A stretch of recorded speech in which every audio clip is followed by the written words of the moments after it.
So Jamal Murray still hasn't signed the extension. I'm back, by the way. The bench has some interesting combinations. And what do we expect from Christian Braun? We got a lot to talk about on World's Finest on Locked On Nuggets.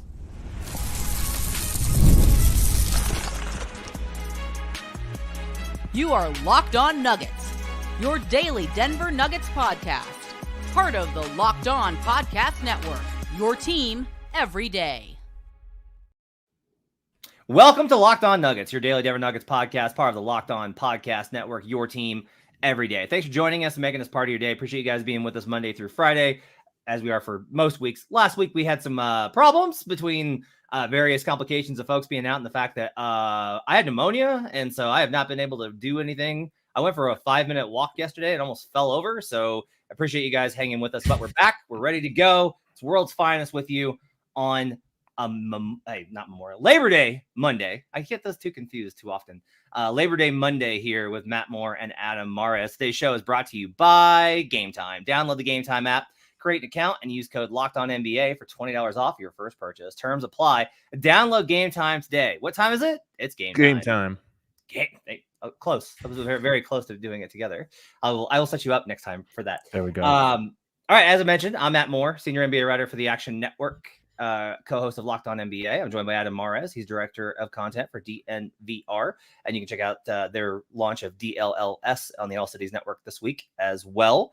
Adam, also co-host of Locked On NBA, as well as Locked On Nuggets. So he and I are both. We have a lot of podcasts. You ever think about that? Like we talk a lot. We do. We just talk a lot. It's funny. My brother-in-law was asking me around my birthday, like, what do you want for what's your goal for the next 10 years? And I was like, I want to listen more and talk less. And then I really thought about my job, and I was like, nope. that's gonna be difficult. It's gonna be a little hard for me. Anyway, appreciate you guys hanging in with us when we were low on shows, but we are back. On today's show, we'll talk about building some bench lineups. What do we hope to see from Christian Braun in the preseason?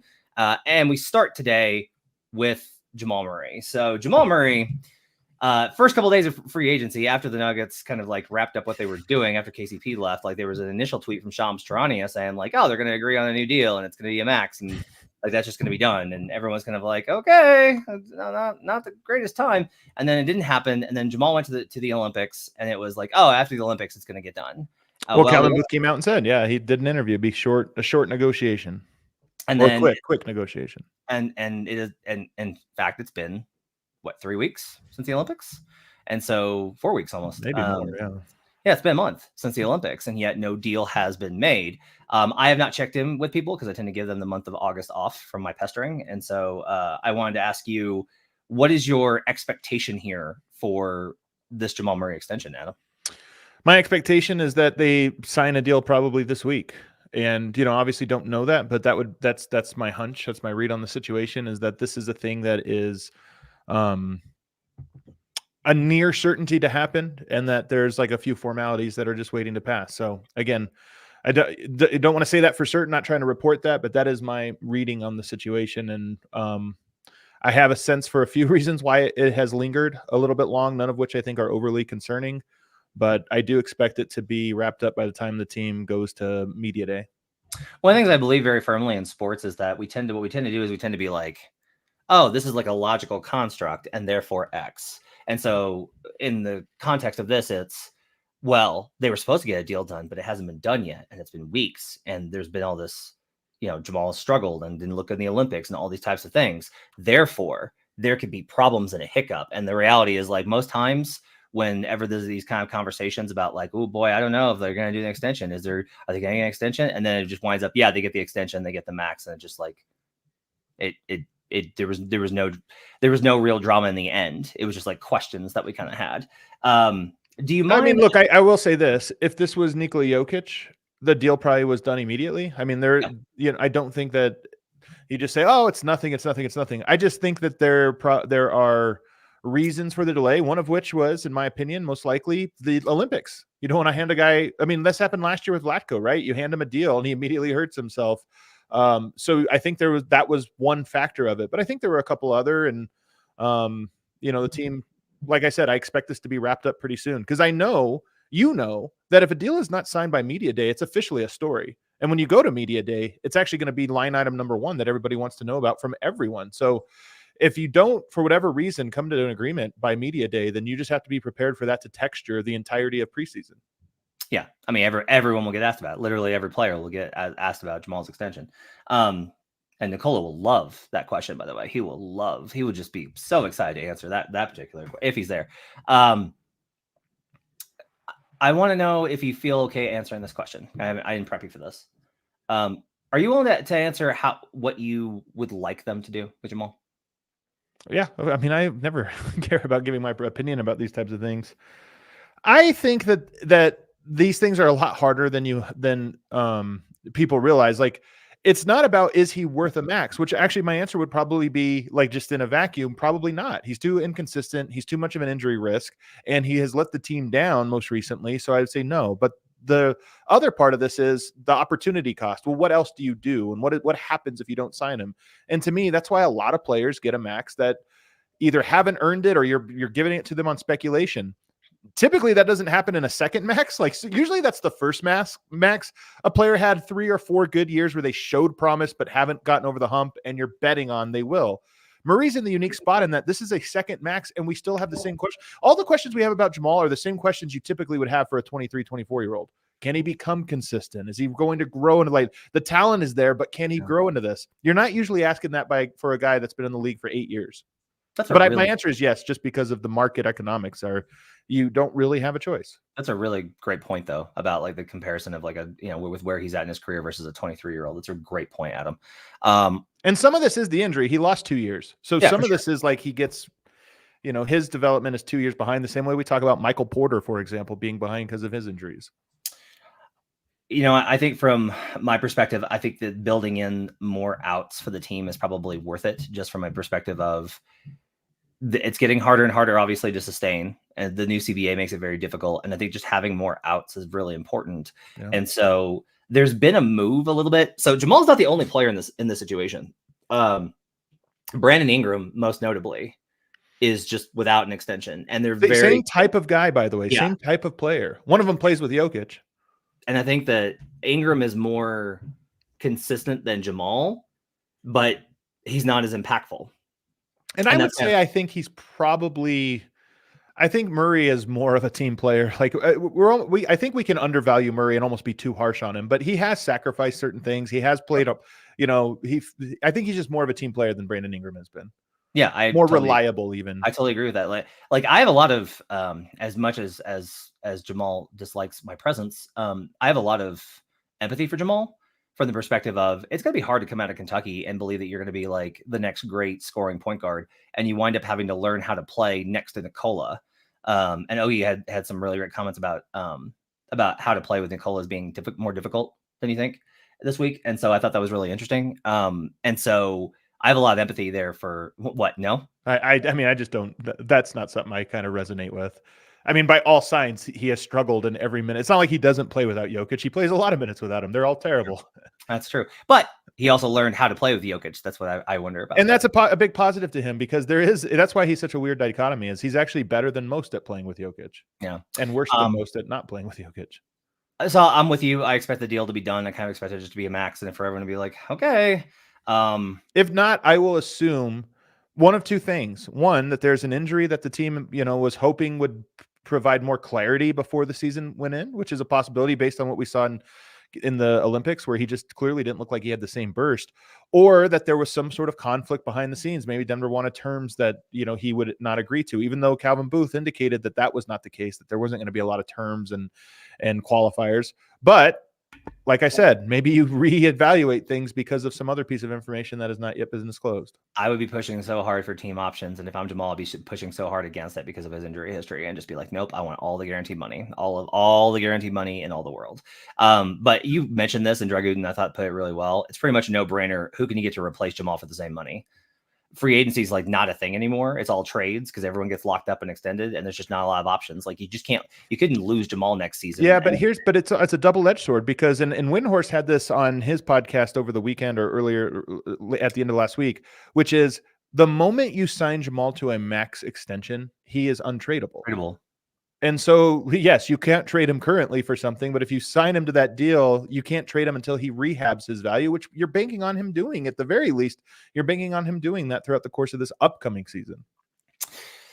Up next, Christian Braun's going to take over the starting shooting guard spot. So this is going to be a big month and a big preseason for him. We'll talk about what we want to see from Christian Braun and what we'll hear about their open runs this month, as well as going into preseason, what we want to see from Christian Braun. We'll talk about that next here on Locked On Nuggets.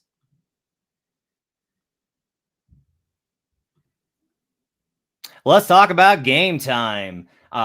It's going to be Avalanche season soon. My wife is already shopping for tickets on Game Time. And one of the great things is that the flexibility for you to get tickets right up until the start of the event with kids and everything else going on. My wife has to kind of sneak away to see Avalanche games, and she's always trying to find those tickets on Game Time. Her birthday's coming up, and I'm on Game Time too, looking for good tickets to get her for those Avalanche games. Make sure to check out Locked On Avalanche, by the way, as well. They've got so many great things. They've got curation now, which makes it easier to save more on sports, comedy, theater, and more. If you're like me and you don't want to see one price and then get to the checkout and have it be way more, you can toggle on the all-in pricing and it'll tell you everything that you're going to pay up front. No surprises. And I love that feature on Game Time. You can get seat views. You get a panoramic view from your seat in the app before you buy, which gets you absolutely awesome view. So you get the view that you want to pay, and you really get to shop for the tickets that you want versus a lot of these other sites that will not let you do that. Take the guesswork out of buying tickets with Game Time. Download the Game Time app, create an account, and use code LOCKEDONNBA for $20 off your first purchase. Terms apply. Again, create an account and redeem code LOCKEDONNBA for $20 off. Download Game Time today. What time is it, Adam? Game time. We'll be right back on Locked On Nuggets. Enjoyed that alley-oop. Back here on Locked On Nuggets. Thanks for joining us, making us part of your day. If you're listening on the podcast version, please give us a 5-star review and take a second and go check us out at youtube.com/LockedOnNuggets, where you can check out my prolific neck beard, which has been growing for some time because I have not wanted to shave because I have been sick as a dog. All right, Adam, let's talk a little bit about Christian Braun. So Christian's going to take over the starting shooting guard spot. I don't expect any surprises in camp. If we start hearing I don't know. Well, okay, let's start there. If we start hearing like, hey, Malone's going to say shooting guards up in the air. Like, hey, man, I walked in last year early on, like before the season began, and was like, "Oh, so Pickett's not playing this year," based on some stuff Michael Malone had to say. And then you get to summer league this year, and day one, Michael Malone speaks, and I'm like, "Oh, so Pickett's going to have a terrible summer league." You can tell oftentimes with Michael Malone where his enthusiasm is with certain players. So yes, I actually think you're right. I think we will get a hunch at least of what Michael Malone thinks of that spot. But him saying that spot is not a given to me is a little bit of an indicator. Yeah, and I think it's one of the benefits of having a player in Christian's position, because like I talk about this all the time, right? The balance of power in the NBA. Like I was talking about this with my wife because Brian Kelly from LSU threw his players into the bus last night after a tough loss to USC. And I was like, yeah, in college, the power dynamic is entirely shifted. And in the pros, people kind of expect it to be the same, where it's like the coach makes all the decisions and the players do what the coaches say. And I'm like, that's not really how it is, because the players have more money guaranteed and more valuable than the coach. And that isn't to say that they have all the power. The coach obviously has a huge impact. But with players like Christian Braun, Malone's in more of a position to be able to apply that kind of leverage and be like, hey, you got to earn it. Like this isn't handed to you. You got to earn it. And he did the same thing with MPJ, which a lot of people have quibbles with how he handled that. But it wound up, I think, getting the message across, at least for them to win a title, and what MPJ needed. I say all this to say that I still expect Christian Braun to win out, because I think he's got the backing of not only the front office, but ownership. And I think that matters quite a bit. And that's not to say that Christian doesn't deserve it. I think Christian does deserve it based off of his contributions. What's interesting here is, so there's two sections of kind of the preseason. Guys are back in the gym. We've already seen the videos with Jamal doing the runs. There's the preseason runs. And also, by the way, the Nuggets get to start practicing earlier because they're going overseas. Mark Stein was talking about that this morning in his newsletter. So the open runs, and then they'll start training camp, and then they'll go overseas. We will hear things about the open runs that are not disclosed to the public and we're not able to go to, and then we'll be available for training camp here in Denver. Let's start with the first part. What do you want to hear about these open runs and how Christian Braun looks? I don't think it really matters, to be honest with you, what you hear. And here's why I say that, because what I want to hear from Christian Braun is that he's walking around like a guy that won a championship, except for that's what we heard last year. And that's not exactly how I would define his season. What that meant to me when I heard it from Michael Malone, of course, Michael Malone was saying that he is walking around with a confidence and a swagger of a guy who just played in an NBA finals and was a positive impact in an NBA finals.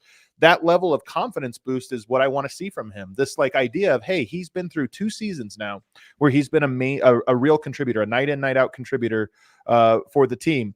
And so going into year 3, I think there is a confidence boost of, I'm no longer one of the young guys. I'm one of the younger guys, but I'm not one of the young guys. Strother, Peyton Watson, Trey Alexander, those are the young guys, but he's over a certain hump that you hope he plays with the confidence of a veteran. Maybe not full veteran confidence status, but certainly a level of confidence and comfort that is above what you would expect of the younger guys. I think it's unlikely, given that CB's game is not necessarily I don't think of him, and maybe I'm wrong, but I don't think of him as a dominant pickup player, right? I don't think of his style. He seems much more fit around. But if you were to hear no, he's in better shape. He's faster, stronger than everybody else, and it's just blowing past the kiddos. He was already that. I think he's one of those guys that is just always in great shape. And so I don't think that that's going to be an issue for him. But here's the thing, though. You're right that there's different types of confidence. The confidence to take a tough shot, for example. I don't think that's him. But I do think that he has to be decisive he has to be very decisive this year with what he does when he gets the ball and in control. And those things kind of are forces working against each other. You don't want him to be so decisive that he's making bad decisions or overly aggressive, but he has to be appropriately assertive in his decision-making. And that is the confidence I want to see from him. A guy that just makes quick reads, and they're the right ones because he's not worried about looking over his shoulder. I think this is an under-discussed thing with Christian and with young players in general. And Peyton's going to run into it this year. If you take the wrong shot and miss it, or even if you take the right shot and miss it, sometimes the coaching staff, it's as simple as that. Well, we got to get somebody in there that can make them. And it's how you end up with Holiday playing minutes, in a playoffs. I think that hopefully he's over that hump of he's no longer thinking, well, crap, I've got to take the shot I don't want to. And if I miss it, coach is taking me out. For preseason purposes, I think it's a good point on how much pressure there is on these young guys, and how much the coaching staff can apply that pressure. With preseason, you kind of mentioned the reads. A lot of it for me, this is my big thing last year. Christian shot well from above the break last year after the All-Star break, earned his spot into the playoff rotation. I have never seen Christian in a half court or really in transition. I have never felt like he is in control when he's driving, that he has a sense of, if this guy comes over, I'm going to make the kick out to the corner. If this guy challenges me at the rim, I'm going to draw contact. It's very improvisational, and he doesn't seem necessarily sure. He's just trying to basically effort his way through. And with the Nugget system in particular, he needs to have a very clear idea of how to play in control. If you don't play in control in that shooting guard spot, it can cause turnovers, it can cause confusion, it can cause jam ups. And that's not only going to complicate the offense, it's also going to probably frustrate Nikola. And that's, I think, a huge key here.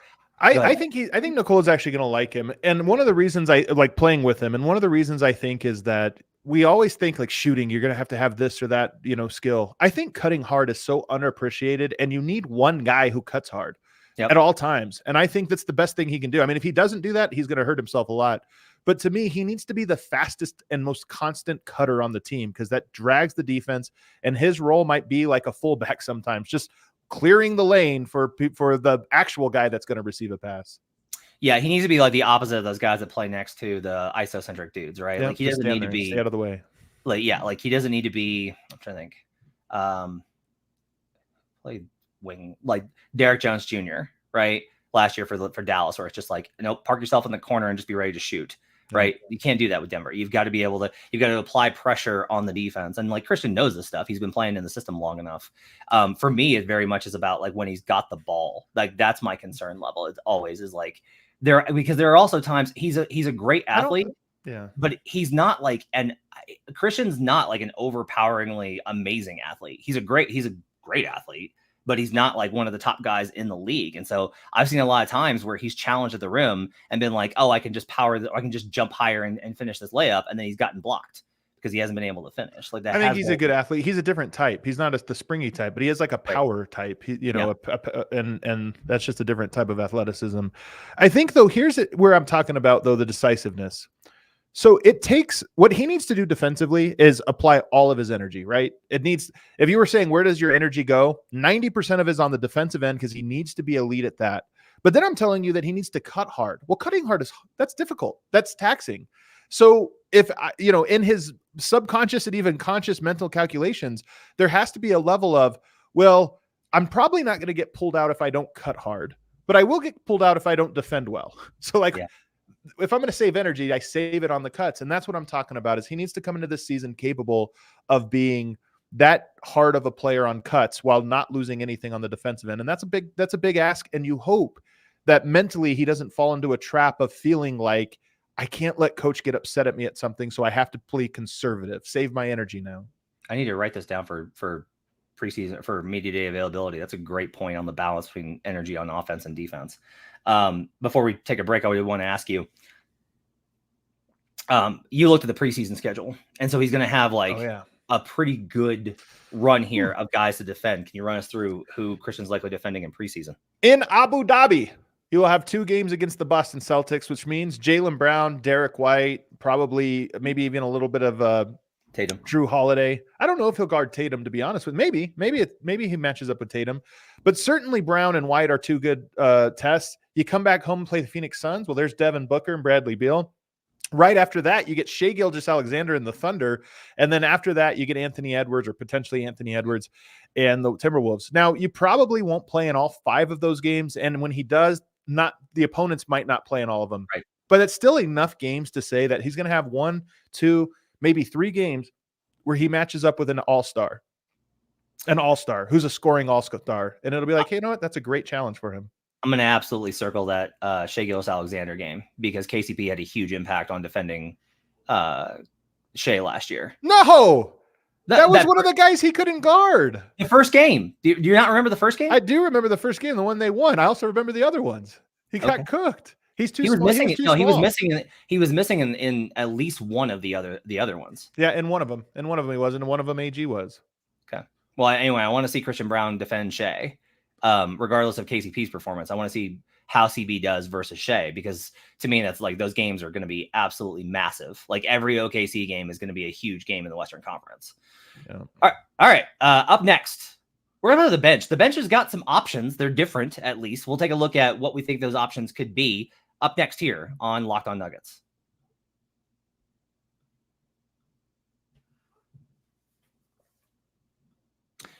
Today's show is brought to you by BetterHelp. BetterHelp is a phenomenal resource for you to be able to handle some of the things that are going on in your life and be able to find ways to process what's going on. What's something that you'd love to learn as an adult? Do you make time to learn new things as often as you like, or that were lost in childhood? Kids are always learning and growing, but as adults, sometimes we lose that curiosity.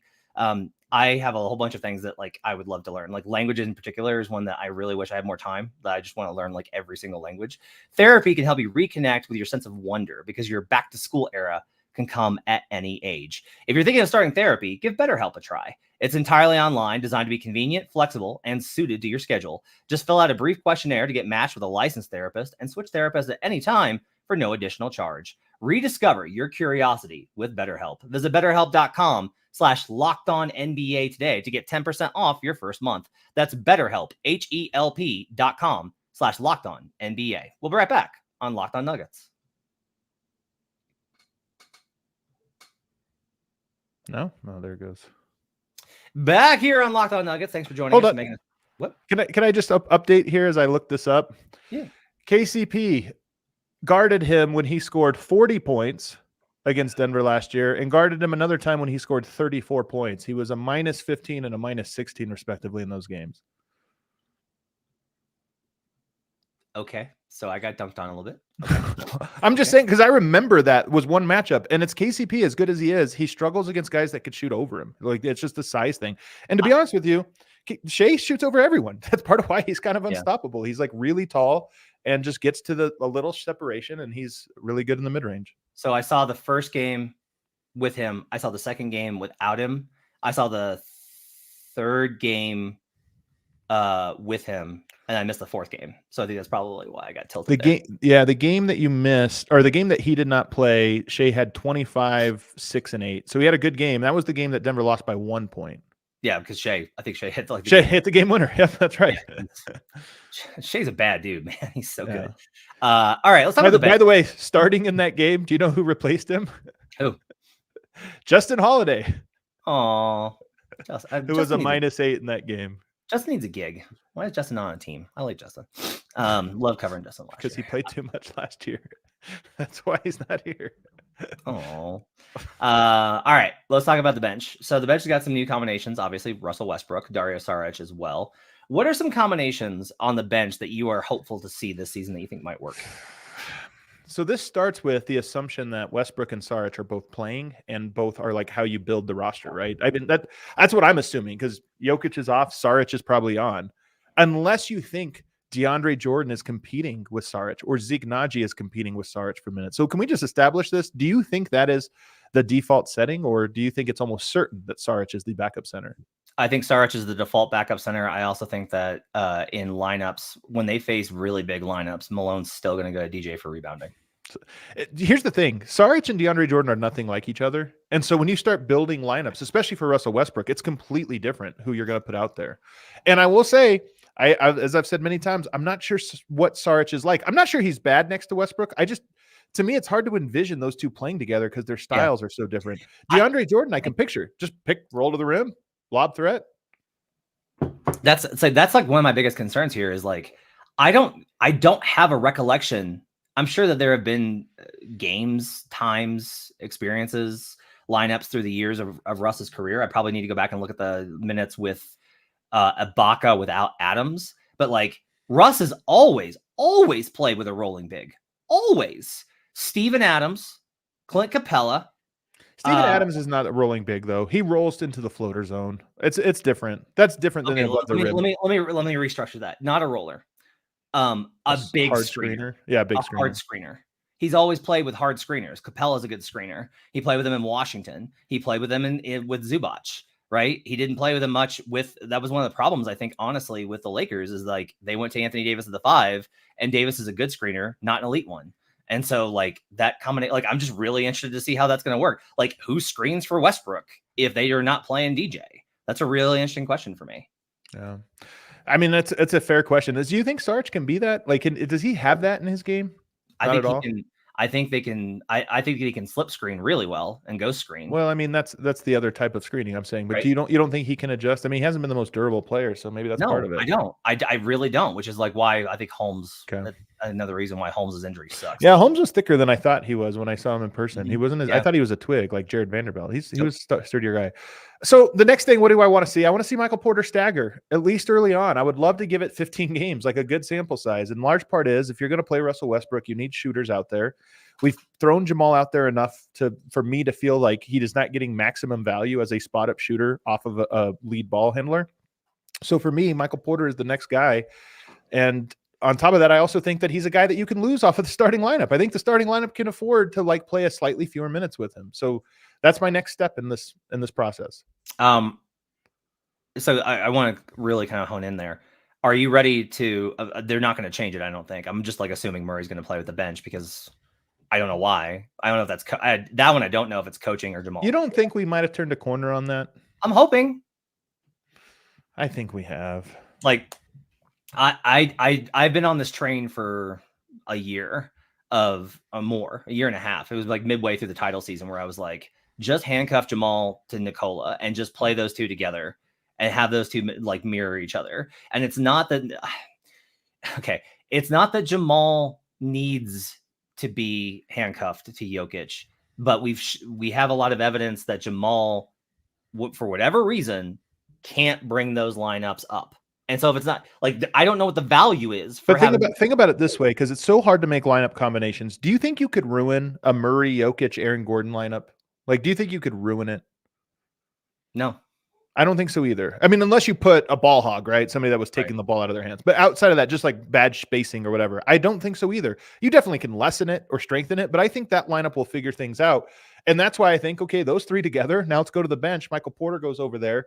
And that's why, so Westbrook, Saric, Michael Porter is where I start. And then the default is obviously the two young guys, Strawther and Payton. Strawther gives you a little bit of shooting that you need, an extra floor spacer to put in the corners opposite Mike. And then Payton plays, ends up being in the Aaron Gordon role. And what you end up having is sort of a facsimile of the starting lineup, albeit a little bit different. But I think that lineup at least makes coherent sense, and to me is the default lineup that I expect to see.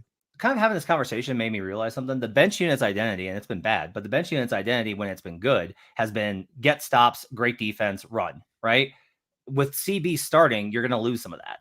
So with like Strawther's such a big downgrade from CB, right? From a defensive perspective. Yeah. And so, and like Westbrook, I think is he a downgrade from Jamal though? I don't know. It's different. It's different. And again, I think Jamal, I think had a bad defensive year last year. I agree.